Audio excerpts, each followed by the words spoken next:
ರಾಜ್ಯ ಕಾಂಗ್ರೆಸ್ನಲ್ಲಿ ನಾಯಕತ್ವ ಬದಲಾವಣೆಯ ಗೊಂದಲ ಜೋರಾಗ್ತಾ ಇದೆ. ನಾಯಕತ್ವ ಬದಲಾವಣೆಯ ಗೊಂದಲದ ನಡುವೆ ಸಿಎಂ ಆಕ್ಟಿವ್ ಆಗಿದ್ದಾರೆ. ಆಡಳಿತಕ್ಕೆ ಚುರುಕು ನೀಡೋದಕ್ಕೆ ಸಿದ್ದರಾಮಯ್ಯನವರು ಪ್ಲಾನ್ ಮಾಡಿರುವಂತದ್ದು. ಈಗಾಗಲೇ ನಾಯಕತ್ವ ಬದಲಾವಣೆಯ ಗೊಂದಲ ಆಗಾಗ ಕಾಂಗ್ರೆಸ್ ಪಕ್ಷದಲ್ಲಿ ಯಾವಾಗಲೂ ಕೂಡ ಅಸಮಾಧಾನ ಬರ್ತಾನೆ ಇರುತ್ತೆ, ಪರ ವಿರೋಧದ ಹೇಳಿಕೆಗಳು ಬರ್ತಾ ಇರುತ್ತೆ. ಈಗ ನಾಯಕತ್ವ ಬದಲಾವಣೆ ಗೊಂದಲದ ನಡುವೆ ಸಿಎಂ ಫುಲ್ ಆಕ್ಟಿವ್ ಆಗಿದ್ದಾರೆ. ಆಡಳಿತಕ್ಕೆ ಚುರುಕು ಮೂಡಿಸೋದಕ್ಕೆ ಮುಂದಾಗಿದ್ದು ಒಂದು ಹೊಸ ಪ್ಲಾನ್ಗೆ ಈಗಾಗಲೇ ಸಿದ್ದರಾಮಯ್ಯನವರು ರೆಡಿಯಾಗಿದ್ದಾರೆ. ಮುಂದಿನ ದಿನಗಳಲ್ಲಿ ಸಿದ್ದರಾಮಯ್ಯನವರು ಮತ್ತಷ್ಟು ಆಕ್ಟಿವ್ ಆಗಲಿದ್ದಾರೆ.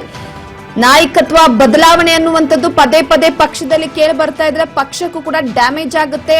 ಅದರ ಜೊತೆಗೆ ಜನಗಳಲ್ಲಿ ಬೇರೆ ರೀತಿಯಲ್ಲಿ ಆಲೋಚನೆ ಬರುತ್ತೆ. ಸ್ವಪಕ್ಷದಲ್ಲಿರುವಂತಹ ನಾಯಕರುಗಳೇ ಎರಡು ಬಣಗಳಾಗಿ ಇಲ್ಲ ಬದಲಾವಣೆ ಆಗೇ ಆಗುತ್ತೆ, ಬದಲಾವಣೆ ಆಗ್ಲೇಬೇಕು. 2.5 ವರ್ಷ ಸಿದ್ದರಾಮಯ್ಯನವರು, 2.5 ವರ್ಷ ಡಿಕೆ ಶಿವಕುಮಾರ್ ಅವರು, ಹಾಗಾಗಿ ಇನ್ನೇನು 2.5 ವರ್ಷ ಮುಗಿತಾ ಬಂತು, ನೆಕ್ಸ್ಟ್ ಮುಂದಿನ ಸಿಎಂ ಡಿಕೆ ಶಿವಕುಮಾರ್ ಅವರೇ ಅನ್ನುವಂತಹ ಹೇಳಿಕೆಗಳು ಬರ್ತಾ ಇದೆ. ಈ ನಾಯಕತ್ವ ಬದಲಾವಣೆಯ ಗೊಂದಲದ ವಿಚಾರವಾಗಿ ಈಗ ಸಿದ್ದರಾಮಯ್ಯನವರು ಫುಲ್ ಆಕ್ಟಿವ್ ಆಗಿದ್ದಾರೆ. ತಮ್ಮದೇ ಆದ ರೀತಿಯಲ್ಲಿ ಒಂದು ಪ್ಲಾನ್ ಅನ್ನ ಮಾಡೋದಕ್ಕೆ ಮುಂದಾಗ್ತಿರುವಂತದ್ದು. ಅಂದ್ರೆ ಆಡಳಿತಕ್ಕೆ ಚುರುಕು ಮೂಡಿಸಬೇಕಾಗಿದೆ. ಒಂದು ಜನರು ಬಯಸೋದು ಸಮಸ್ಯೆ ಪರಿಹಾರದ ವಿಚಾರಕ್ಕೆ ಸಂಬಂಧಪಟ್ಟಂತೆ. ಸೊ ಈಗ ಅಧಿಕಾರಿಗಳ ರಿವ್ಯೂ ಸಭೆಯನ್ನ ನಡೆಸೋದಕ್ಕೆ ಸಿದ್ದರಾಮಯ್ಯನವರು ಸಜ್ಜಾಗಿದ್ದಾರೆ. ಜಿಲ್ಲಾ ಮಟ್ಟದ ಅಧಿಕಾರಿಗಳ ರಿವ್ಯೂ ಮೀಟಿಂಗ್ ಗೆ ರೆಡಿ ಆಗ್ತಾ ಇದ್ದಾರೆ. ಯಾಕಂದ್ರೆ ಅಧಿಕಾರಿಗಳ ರಿವ್ಯೂ ಮುಖಾಂತರವಾಗಿ ಅಲ್ಲಿರುವಂತಹ ಸಚಿವರುಗಳಾಗಿರ್ಬೋದು, ಶಾಸಕರುಗಳಾಗಿರ್ಬೋದು ಯಾವ ರೀತಿ ಕೆಲಸ ಕಾರ್ಯ ಮಾಡ್ತಿದ್ದಾರೆ, ಅಧಿಕಾರಿಗಳಲ್ಲಿ ಯಾವ ರೀತಿಯಾದಂತಹ ಒಂದು ಪಾಸಿಟಿವ್ ಥಿಂಗ್ಸ್ ಇದೆ ಅನ್ನುವಂತಹ ವಿಚಾರಕ್ಕೆ ಸಂಬಂಧಪಟ್ಟಂತೆ ಸಿದ್ದರಾಮಯ್ಯನವರು ಅಧಿಕಾರಿಗಳ ರಿವ್ಯೂ ಸಭೆಯನ್ನ ನಡೆಸೋದಕ್ಕೆ ಮುಂದಾಗ್ತಾ ಇದ್ದಾರೆ. ಸೊ ಈಗಾಗಲೇ ಶೀಘ್ರದಲ್ಲೇ ಜಿಲ್ಲೆಯ ಪ್ರಮುಖ ಅಧಿಕಾರಿಗಳ ಮೀಟಿಂಗ್ ನಡೆಸಲಿದ್ದಾರೆ. ಸಂಪುಟ ಸಭೆಯಲ್ಲೂ ಕೂಡ ಸಚಿವರಿಗೆ ಮಾಹಿತಿಯನ್ನ ಕೊಟ್ಟಿದ್ದಾರೆ. ಆ ಜಿಲ್ಲೆಯ ಅಧಿಕಾರಿಗಳೊಟ್ಟಿಗೆ ಸಭೆಯನ್ನ ನಡೆಸುವ ವಿಚಾರಕ್ಕೆ ಸಂಬಂಧಪಟ್ಟಂತೆ ಮಾಹಿತಿಯನ್ನ ಸಿದ್ದರಾಮಯ್ಯನವರು ಕೊಟ್ಟಿದ್ದು, ಎಲ್ಲಾ ಇಲಾಖೆಗಳ ಬಾಕಿ ಕಡತ ವಿಲೇವಾರಿಗೆ ಸೂಚನೆಯನ್ನ ಕೊಟ್ಟಿದ್ದಾರೆ.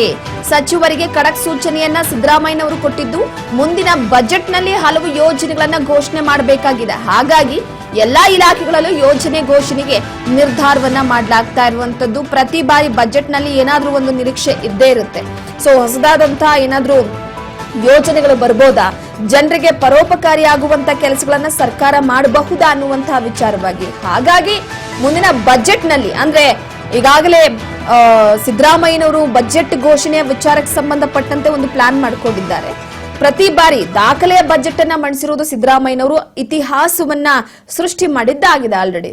ಹಾಗಾಗಿ ಮುಂದಿನ ಬಜೆಟ್ ಅಂದ್ರೆ ಮುಂದಿನ ವರ್ಷದ ಬಜೆಟ್ ವಿಚಾರಕ್ಕೆ ಸಂಬಂಧಪಟ್ಟಂತೆ ಸಿದ್ದರಾಮಯ್ಯನವರು ಈಗಲೇ ರೂಪುರೇಷೆಗಳನ್ನ ಮಾಡೋದಕ್ಕೆ ಮುಂದಾಗ್ತಿರುವಂತದ್ದು. ಅಧಿಕಾರಿಗಳಿಗೆ ಚುರುಕು ಮೂಡಿಸೋದಿಕ್ಕೆ, ಸಚಿವರಿಗೆ ಚುರುಕು ಮೂಡಿಸೋದಿಕ್ಕೆ, ಅದರ ಜೊತೆಗೆ ಕೆಲವೊಂದಿಷ್ಟು ರಿವ್ಯೂಗಳನ್ನ ಗಮನಿಸುವ ವಿಚಾರಕ್ಕೆ ಸಂಬಂಧಪಟ್ಟಂತೆ ಮತ್ತಷ್ಟು ಆಕ್ಟಿವ್ ಆಗಿದ್ದಾರೆ ಸಿದ್ದರಾಮಯ್ಯನವರು. ಖಡಕ್ ಆಗಿ ಸೂಚನೆಯನ್ನ ಕೊಡೋದಕ್ಕೆ ಮುಂದಾಗಿರುವಂತದ್ದು.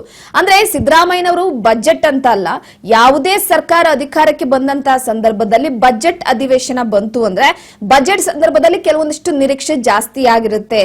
ಈ ಬಾರಿ ಏನಾದ್ರೂ ಫಲಾನುಭವಿಗಳಿಗೆ ಹೆಚ್ಚಿನ ಆದ್ಯತೆಯನ್ನ ಕೊಡ್ತಾರ, ಹೊಸ ಯೋಜನೆಗಳಿಗೆ ಅಸ್ತು ಅಂತಾರ, ನೀರಾವರಿ ಆಗಿರ್ಬೋದು, ರೈತರಾಗಿರ್ಬೋದು, ಸಣ್ಣ ಕೈಗಾರಿಕೆ, ಗುಡಿ ಕೈಗಾರಿಕೆ, ಇವೆಲ್ಲ ವಿಚಾರಕ್ಕೆ ಸಂಬಂಧಪಟ್ಟಂತೆ ಸರ್ಕಾರ ಏನ್ ನಿರ್ಧಾರ ತೆಗೆದುಕೊಳ್ಳುತ್ತೆ ಇದೆಲ್ಲವನ್ನ ಕೂಡ ನಾವು ಗಮನಿಸ್ತಾ ಇರ್ತೀವಿ. ಹಾಗಾಗಿ ಸಿದ್ದರಾಮಯ್ಯನವರು ತಮ್ಮ ಅಧಿಕಾರದ ಅವಧಿಯಲ್ಲಿ ಎಷ್ಟಾಗುತ್ತೋ ಅಷ್ಟು ಸೂಕ್ಷ್ಮವಾದಂತಹ ಕೆಲಸ ಕಾರ್ಯಗಳನ್ನ ಮಾಡುವುದಕ್ಕೆ ಮುಂದಾಗ್ತಾ ಇರುವಂತದ್ದು. ಸೊ ಹಾಗಾಗಿ ಇಲ್ಲಿ ಇದೇ ವಿಚಾರಕ್ಕೆ ಸಂಬಂಧಪಟ್ಟಂತೆ ಹಲವು ಯೋಜನೆ ವಿಚಾರವಾಗಿ ಮುಂದಿನ ಬಜೆಟ್ ನಲ್ಲಿ ಅಧಿಕೃತವಾಗಿ ಜನರಿಗೆ ನೀಡೋದಕ್ಕೆ ಸಿದ್ದರಾಮಯ್ಯನವರು ಮುಂದಾಗ್ತಿದ್ದಾರೆ. ನಿನ್ನೆ ಕ್ಯಾಬಿನೆಟ್ ಮೀಟಿಂಗ್ ನಲ್ಲೂ ಕೂಡ ಸಾಕಷ್ಟು ವಿಷಯಗಳು ಪ್ರಸ್ತಾಪ ಆಗಿದೆ. ಸಚಿವರುಗಳ ಕಾರ್ಯವೈಖರಿ ಹೇಗಿದೆ, ಅಧಿಕಾರಿಗಳ ಕಾರ್ಯವೈಖರಿ ಹೇಗಿದೆ. ಯಾಕಂದ್ರೆ ಶಾಸಕರು ಈಗ ಆಲ್ರೆಡಿ ಹೈಕಮಾಂಡ್ಗೆ ಕಂಪ್ಲೇಂಟ್ ಮಾಡಿದ್ದಾರೆ.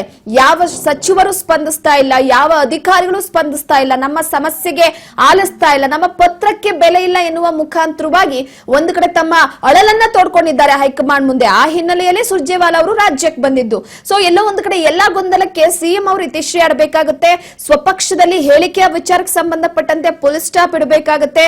ಹಾಗಾಗಿ ಅಧಿಕಾರಿಗಳ ಸಭೆಯಲ್ಲಿ ಸಚಿವರ ಕಾರ್ಯವೈಖರಿ ಹೇಗಿದೆ, ಯಾವ ಯೋಜನೆಗಳಿಗೆ ಈಗಾಗಲೇ ರೂಪಕವಾಗಿ ಅಂದ್ರೆ ಒಂದು ಕಡೆ ಪೂರ್ಣ ಪ್ರಮಾಣದಲ್ಲಿ ಆಗಿರ್ಬೋದು, ಅಲ್ಪ ಪ್ರಮಾಣದಲ್ಲಿ ಆಗಿರ್ಬೋದು ಕೆಲಸ ಕಾರ್ಯಗಳು ನಡೀತಾ ಇರುವಂತಹ ವಿಚಾರ, ಅಧಿಕಾರಿಗಳ ಆಕ್ಟಿವ್ನೆಸ್ ಹೇಗಿದೆ, ಇದೆಲ್ಲವನ್ನ ಕೂಡ ಗಮನ ಹರಿಸಬೇಕಾಗಿದೆ. ಹಾಗಾಗಿ ಸಿದ್ದರಾಮಯ್ಯನವರು ಈ ಬದಲಾವಣೆಯ ಗುಸುಗುಸು, ಪಿಸು ಅಸಮಾಧಾನ, ಪರ ವಿರೋಧದ ಹೇಳಿಕೆ, ಬಣಗಳ ಬಡಿದಾಟ, ಇಲ್ಲ ಕುರ್ಚಿ ಕಾಲ್ ಕಿತ್ತಾಡ್ತಿದ್ದಾರೆ, ವಿರೋಧ ಪಕ್ಷದ ಒಂದು ಟಾಕ್ ವಾರ್ ಎಲ್ಲವನ್ನ ಕೂಡ ಬದಿಗಿಟ್ಟು ತಮ್ಮದೇ ಆದ ರೀತಿಯಲ್ಲಿ ಒಂದ್ ರೀತಿ ಫುಲ್ ಆಕ್ಟಿವ್ ಆಗಿ ತಮ್ಮದೇ ಜಾಣ್ಮೆ ನಡೆಯನ್ನ ಇಲ್ಲಿ ಅನುಸರಿಸ್ತಾ ಇದ್ದಾರೆ. ಸೊ ಎಲ್ಲ ಒಂದು ಕಡೆ ಈ ಬಾರಿಯ ಸಭೆ ಬಹಳ ವಿಶೇಷವನ್ನ ಪಡೆದುಕೊಂಡಿದೆ. ಅಧಿಕಾರಿಗಳ ಕಾರ್ಯವೈಖರಿ ಹಾಗೆ ರಿವ್ಯೂ ವಿಚಾರಕ್ಕೆ ಸಂಬಂಧಪಟ್ಟಂತೆ ಯಾವ್ಯಾವ ಅಧಿಕಾರಿಗಳು ತಮ್ಮ ತಮ್ಮ ಜಿಲ್ಲಾ ವ್ಯಾಪ್ತಿಯಲ್ಲಿ ಏನೇನ್ ಕೆಲಸ ಕಾರ್ಯಗಳಾಗಿದೆ, ಯಾವೆಲ್ಲ ಕೆಲಸ ಕಾರ್ಯಗಳು ಆಗಬೇಕು, ಬಜೆಟ್ ವಿಚಾರಕ್ಕೆ ಸಂಬಂಧಪಟ್ಟಂತೆ ಮುಂದಿನ ಬಜೆಟ್ ನಲ್ಲಿ ಈ ಒಂದು ಯೋಜನೆ ಘೋಷಣೆ ಮಾಡಬಹುದು ಅನ್ನುವ ವಿಚಾರವಾಗಿ ಏನಾದ್ರೂ ಒಂದು ಸೂಚನೆಯನ್ನ ಕೊಡಬಹುದಾ? ಎಲ್ಲವೂ ಕೂಡ ಸಾಕಷ್ಟು ರೀತಿಯಲ್ಲಿ ಕುತೂಹಲವನ್ನ ಕೆರಳಿಸ್ತಾ ಇರುವಂತದ್ದು.